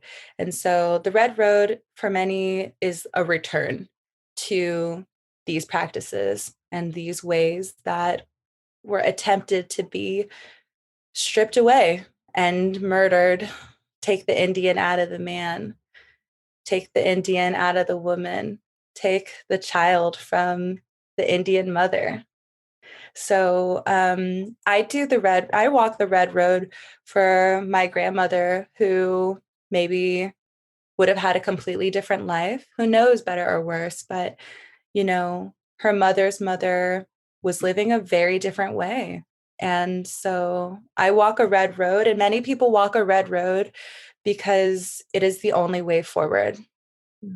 And we're coming into a time of great prophecy where these ways are going to need to be shared, and these ways are going to need to be assimilated on a mass scale so that we can reclaim Earth and come back to our mother. And it's a matriarchal way, the Red Road is, and it's with the inclusion of the importance of all life, plants, animals, stones, clouds, all the sacred waters, that we could not heal in a vacuum, that as we heal, everything else heals, and the red road heals all.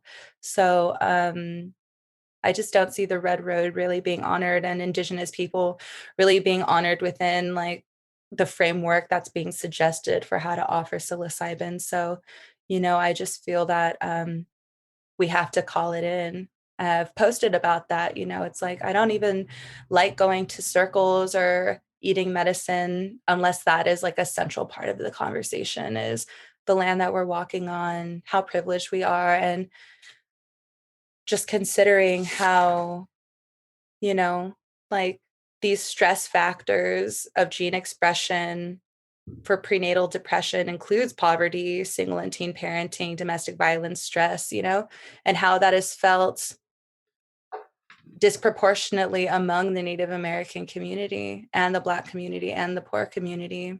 So it's like, how can we even talk about psychedelic renaissance and psychedelic healing without considering the ways that indigenous people need to be reconnected and steward and help and ally with the reconnection of indigenous people to their indigenous ways, which includes sometimes the use of plant medicine throughout the gestation. So like using peyote as a way to increase breast milk or increase the strength of the cord, the placental cord. So, these are old school ways that I know were probably foundational pieces of justification for removing children from their families. Oh, their mother is eating these plants. This is dangerous. We should get these kids out of here.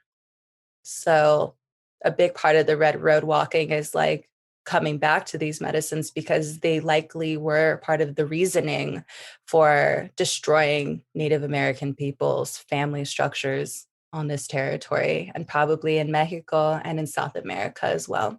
And Yeah. these are still Schedule 1, highly illegal substances, most of what we're talking about now. And so there is still, I'm sure, a fear among many people listening who might feel called. But fuck that. I know. It's just Time like, to reclaim and remember our humanity and humanness, and like, the laws are starting to shift, and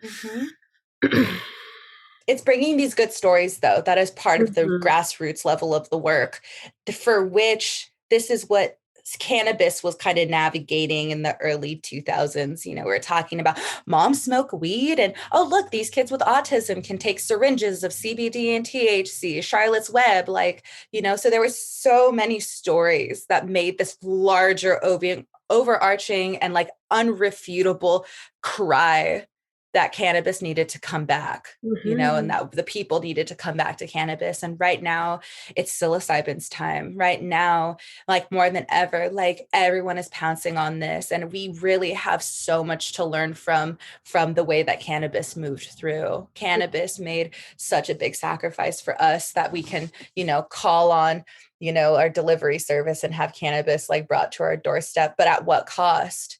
That there's still people incarcerated because of it. And like, I pray, and I know like I've had to talk to my partner about this just in my advocacy work, that is like, I have a family, I have a son. I don't like to put my last name out there, for obvious reasons. And it's like, because of these legal restrictions, but that red road, like that call of the drum, I don't know if you know this song, but like, I hear the voice of my grandmother's calling me. It's just like, it just says, stand in your power, woman, stand in your power, teach them, teach them.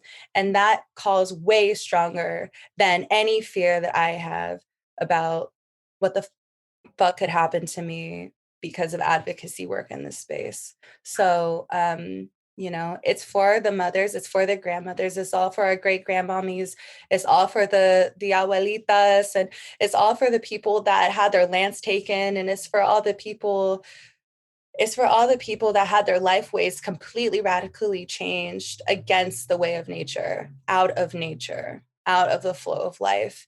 That the flow of life is way stronger than the force against it. And that's just period. So, you're right. It is Schedule 1, but those man-made laws are temporary as the empire who created them. Yep. There's no time limit, first of all. You keep saying things that would be like an amazing place to end, but I don't want to end. And I really especially would like to talk about one thing that we haven't yet, which is your work. And I have been deeply moved by your posts about beauty healing. Mm-hmm. I mean, get right to the heart of every person, especially every female watching, listening, paying attention. Yeah, just what messages did you grow up with, and when did you start to turn those around, and where are you at now with all of it? And I really like talking about body hair, especially. Hey, so it's funny because I did mention like my first journey, like I did what now we call like mirror work. Like all this shit became work. Oh, shadow work, like mirror work, and it all like got specializations, and now like people specialize in shadow work and whatever, which is great. But the first time I ate the mushroom, I mean, I was an avid hair straightener, avid hair straightener. I wore like foundation 2 shades too light.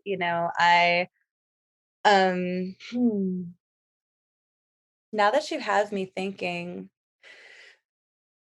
so I looked really different growing up, always being a biracial person. I have white family. They're beautiful. They're German and Italian, blue eyes, blonde hair, straight, perfect skin, all of that. And I used to hang out with them. And like from the products that they would use to the way that they would smell to the clothes that they could fit in and their bone structure and everything was just different. And I actually utilized that as like my model for how I felt like I needed to look. And so I went on that journey to become my white cousin. And that was really damaging in every way and got kind of thrown in my face a little bit. And, I changed my name a few times and just really tried on different avatars, avatar after avatar. And some people talk about like, sometimes reincarnation is so necessary in people that it happens multiple times in a single lifetime. So I just felt like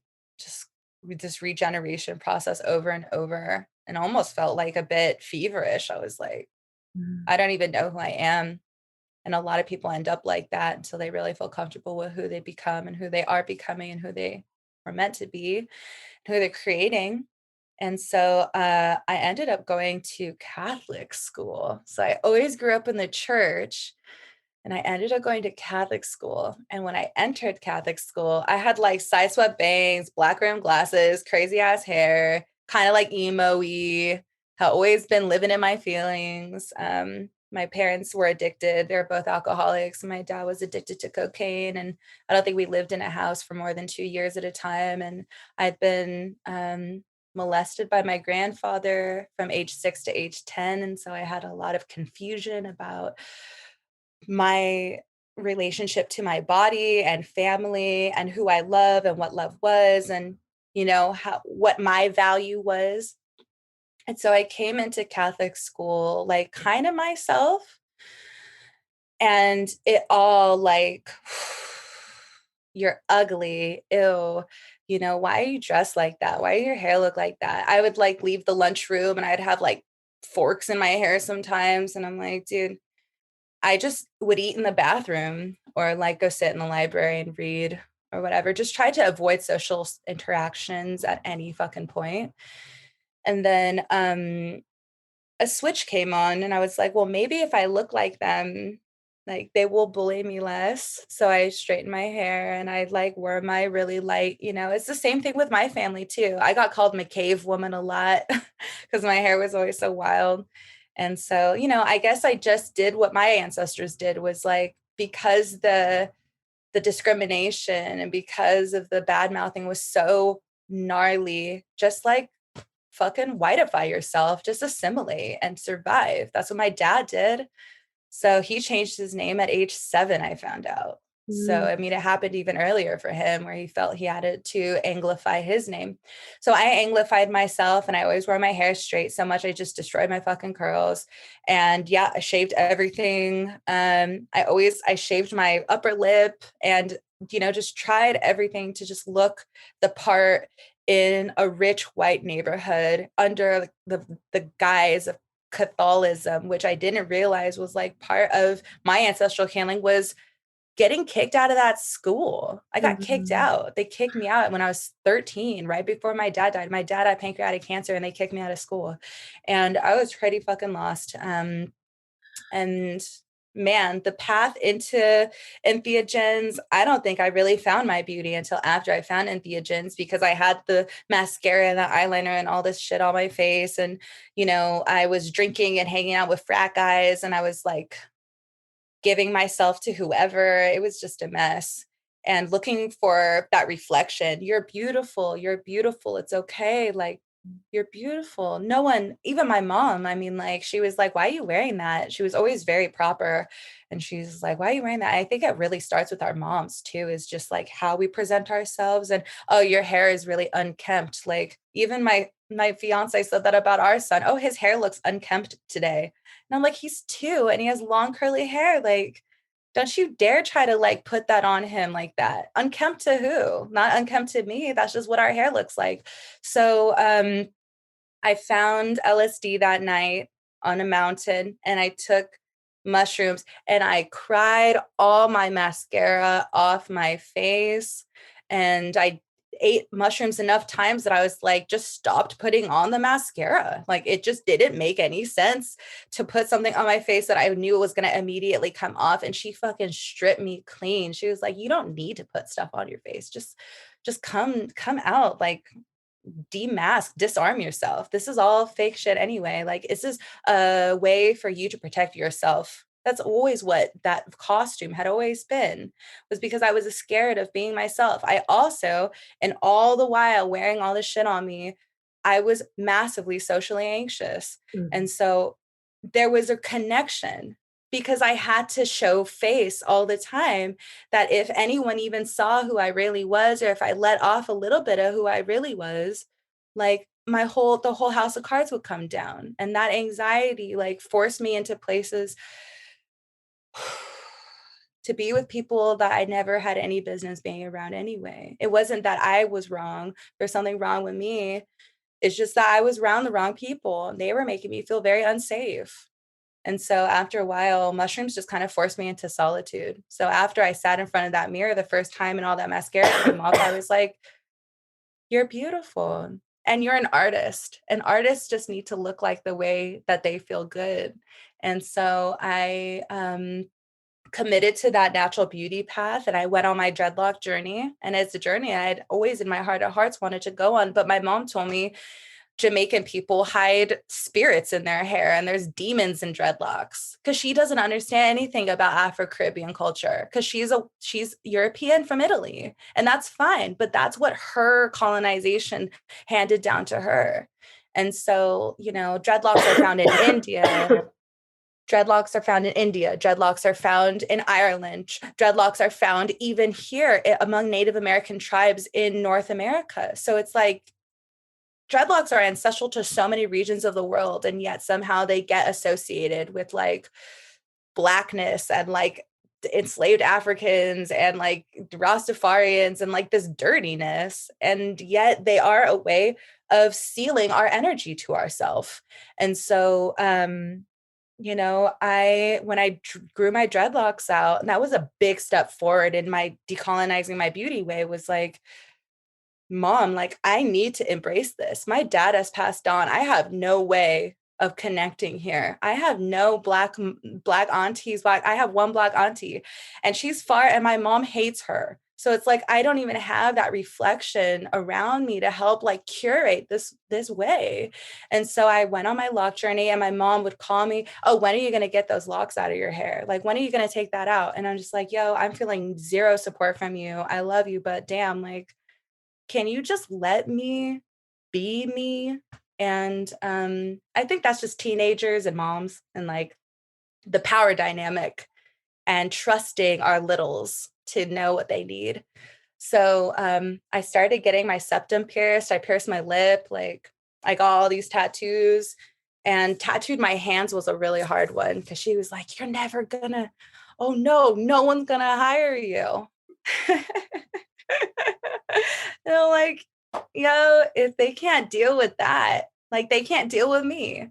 So yeah, I just started to recognize how my BO was worse when I shaved my armpits. I was always itching, like everything in my body. Like, why are razor bumps normalized? I'm like, that shit ain't normal. Like, why is scratching with a hairbrush, like, trying to fucking contain like the pain of shaving something that really needs to be wild. So this is part of the dark feminine as well, as like this untamed, wild animal being that we get to live in the body of, and allowing that to express itself in its divine avatar. So yes, part of this beauty way is like less products, more like allowing my body to produce what it wants to produce. I don't need to hide what's here. It's like what's here is a reflection of what's inside. My excrement's a reflection of what's inside, and I'm happy and I'm whole and I'm sacred, and the mushrooms taught me that I'm valuable and good.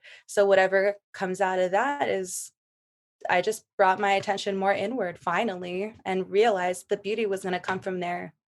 Mm.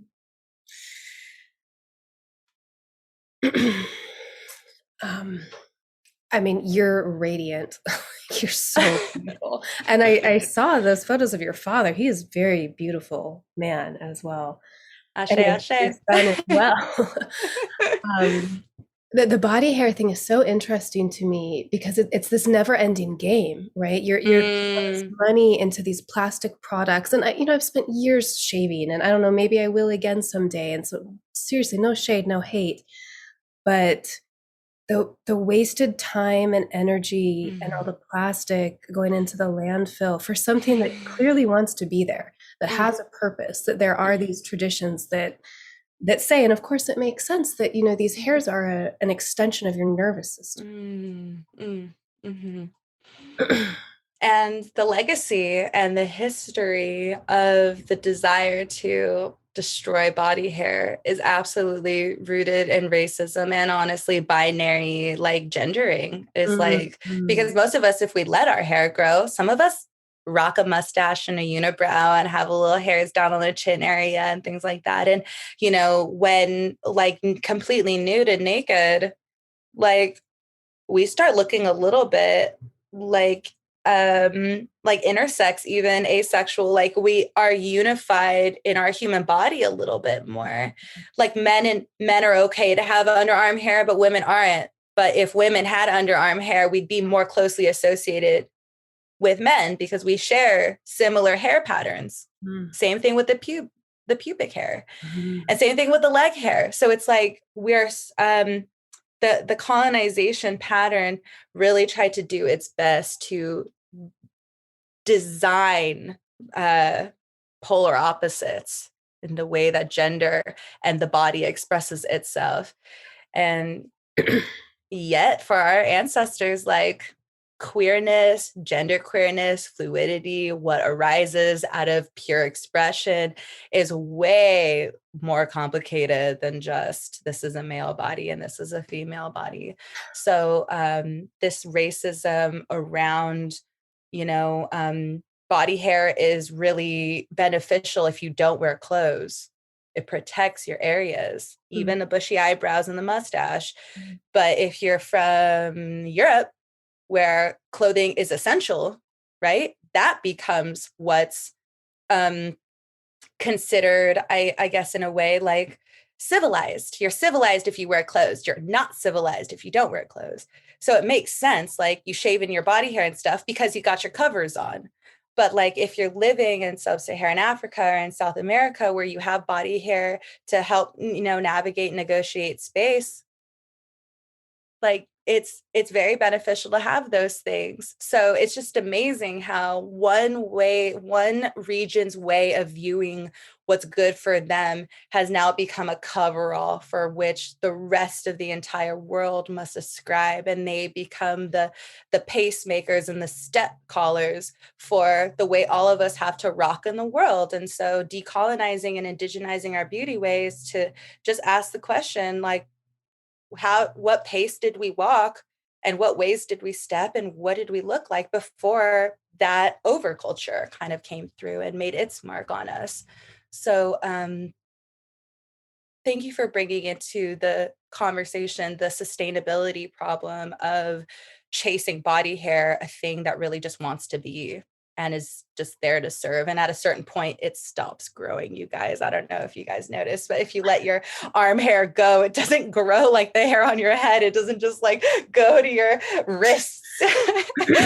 Although I would love to see something like that. So I think there's just a lot of fear of the untamed body, same way that there is a fear of the untamed planet and all its wild trees and all of its wild, untouched, uncolonized forests. Yeah, I mean, not to mention the like infantilizing of women shaving their pubic area and the what that does to heterosexual men's brains and attractions. But another interesting piece of this conversation is the corporate piece. So I think it was in the 1910s that, I forget which razor company, it was like Gillette or one of the ones that are still around today, were like, hey, you know, we could make twice as much money selling razors if we tell women that their body hair is disgusting. And they did that. They went on these big, you can look these up and see these ads. They're horrific.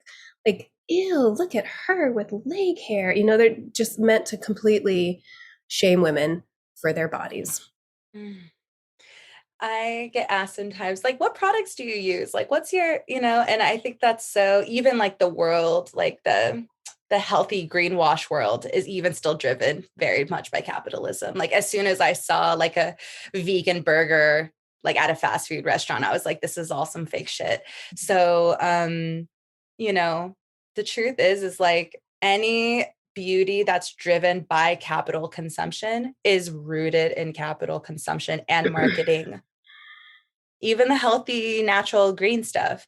So the beauty is that your body knows exactly what to do when given the right things inside.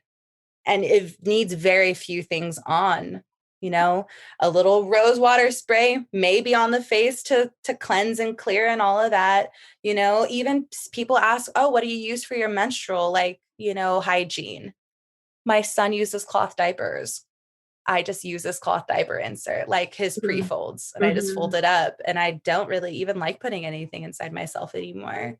No. So I'm grateful to, through yoni steaming and mushroom work, to like have a cycle that is manageable. And this was me like with tons of, hormonal acne on birth control at age 12, like month-long periods. And now it's like, I barely use a cloth pad anymore. So what a revelation, like what a gift of plant medicine is not just for your mind, the emotions, but it's like, it really impacts the entire network of the microorganisms that run the inside and the outside of your body, and helps us recognize that we're just here to facilitate this great symphony of microorganisms that are hyper intelligent. And it's just a return to this mycelial web under our feet. Is like, if we just let Pachamamita take care of herself and just facilitate it by asking her what she wants,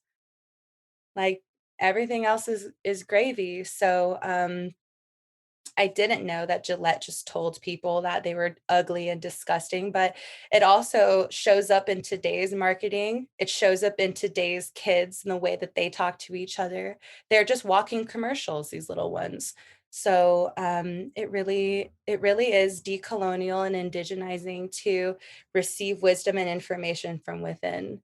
And these mushrooms are so counterculture, because they give us a moment to just look in and to get the message from inside instead of from outside in. And especially during these times, especially during these times where there's a lot of information coming from the outside in, like attempting to sink its teeth into our subconscious mind. During COVID, so many people couldn't go out. So a lot of people went in, and I'm really glad, because that was the exact response that we really needed out of some people, is to wake up to what the fuck is going on from on the inside level, and not try to trust and absorb what was coming from the outside. Mm-hmm. So thank you. This is part of the evolutionary step, and the evolutionary step forward is with mothers and family systems, and with teenagers and young people. And we are facing really interesting changing of the tides. And so we're going to need our most magical, our most intelligent, our most creative minds at the helm to really guide, what we do next. And I really trust this medicine with my pregnancy, and I trust this medicine with my gestation, and took large grams, and just know, like, that in the breast milk, all Martin was getting was the highest benefit, synthesized through the intelligence of my blood, then filtered further into breast milk, and then delivered to him in the best way to suit his needs. And that's just how the body and the mushrooms really work. So, this is such a necessary and important conversation. So I just want to thank you for letting us, and really encouraging us to dive deep into the many cavernous ways that, this plant medicine motherhood really shows up, because it is multifaceted, from the way that we call ourselves beautiful to the way that we care for our communities. We are the pacemakers here, and it's finally time to turn back to the mama and ask her, what she thinks about what's going on. I'm going to tie this into something my teacher, Cami McBride, said, I think on her first interview on this episode. We both have teenagers. And I mean, we all know about teenagers, and and how they're influenced by the overculture, and how they don't want to hear what their parents are saying. She said, I do the work I do to change the culture so that the culture can then turn around and be what I want for my son, because he's not taking it straight from me. Ashe. I love that. Thank you. Yeah, thank you, Mikaela. I could keep going, but it has been 2 hours plus the extra 20 minutes we talked at the beginning.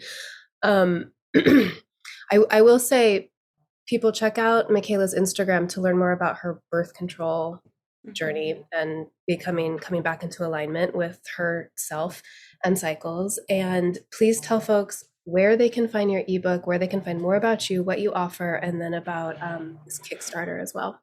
Yes, absolutely. So you can find my Instagram at Mama de la Myco, Myco, Mother of the Mushroom. And then you can find the ebook, the Entheogenic Earth Medicine Assisted Motherhood Guide. It's on mysticjasper.com. And we are offering something sweet to the Patreon folks. I have 2 guided rituals on there that I offer. One ceremonial drinking psilocybin walkthrough, in the tradition that I honestly offer at all my circles. So if you sat in a circle, that's exactly what you would see. So you can learn that yourself and learn how to sit for yourself in that way. And then the other is the yoni steaming and the ma'at tradition that I learned through my lineage. And what a blessing it is to be able to share that with you all. I just love to share education. So as Amber said, my TikTok is Mama de la Myco, and my Instagram as well. So it's like there's always education just flooding forward. Whatever comes up is usually what I post. I don't plan any of this out. It's just like what's fresh. So thank you for touching in with some free education in that way. There's a couple different guides. There is a natural birth control guide as well on mysticjasper.com, and a microdosing guide as well. And I really wanted to bring some attention to a dear sister of mine named Georgina Bailey, who is a neurotypical woman living in New York. She goes by Microdose NYC. She just created a book called Mental Health, Magic Mushrooms and Pregnancy, from which I derive so much great information for my ebook. So that is the source code on a lot of the neuroscience that I was able to pull forward for not just this discussion, but discussions later. And she is running a Kickstarter campaign to begin an ebook for teenagers and what SSRIs and psilocybin can do to help teenagers. And that really is like this kind of landing point is, if we normalize for mothers, how can we not normalize for our kids? So we want more good education coming out. We really want to impress upon the scientific community that we deserve a voice within this scientific space, and that we already know through our teachers and our models and our ancient ways how beneficial these medicines are for us. And yet we know that en masse, we have to change the culture by really speaking loudly in a way that they cannot ignore. And this podcast is definitely a part of that. So we are looking to crowdfund for that project as well, and many other great projects coming from her. So that's Georgina Bailey, Microdose NYC. And thank you, Amber. I've been a huge, just avid listener of this podcast for many years, and to be here is my ancestors' greatest dream. So thank you so much for having me. Oh, thank you, Mikaela. You've opened my mind and my heart in so many ways. And like the Mycelial Connect just made me understand things in a way I haven't before and make connections between things. My heart is really behind this Kickstarter project. I recently did some Instagram stories about teens and mental health, specifically through COVID, and got such a response. And I have such a charge around, wanting these kids to be okay. And so I'm so grateful that she's doing that, and that we can link people to that Kickstarter and hopefully fund her project. And I just can't wait to keep watching what you do. I love your fucking reels. You make the best reels, and I can tell they're authentic. And like, you're not like planning out your content at the beginning of the month, which I don't do either. I'm sad we're ending, but thank you so much. And it's not an end. It's only the beginning, just like death. And the mushrooms told us that. So thank you for everything. I cannot wait to meet you and your beloved in person. And let's just stay connected with this mushroom link for forever. Oh, yeah. Okay, hey y'all, I want to share a little bit more about this Kickstarter. So when you click on the link in the show notes, it will say across the top, Mental Health, Magic Mushrooms, and Pregnancy. And that is one of the books that Georgina is funding through this Kickstarter. But since we talked about the teens in the conversation with Mikaela, I want to make sure, if you scroll down a little bit, if you pledge $15 or more, you will get a second book, Mental Health, Magic Mushrooms, and Teens.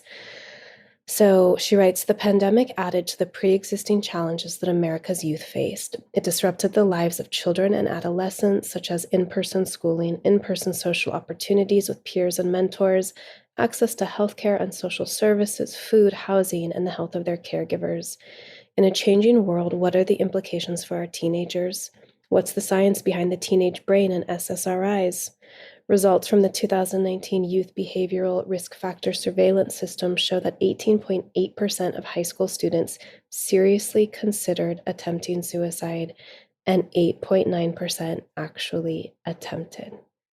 What do we know about the maturation of the human brain during adolescence? We will explore all that in Mental Health, Magic Mushrooms, and Teenagers.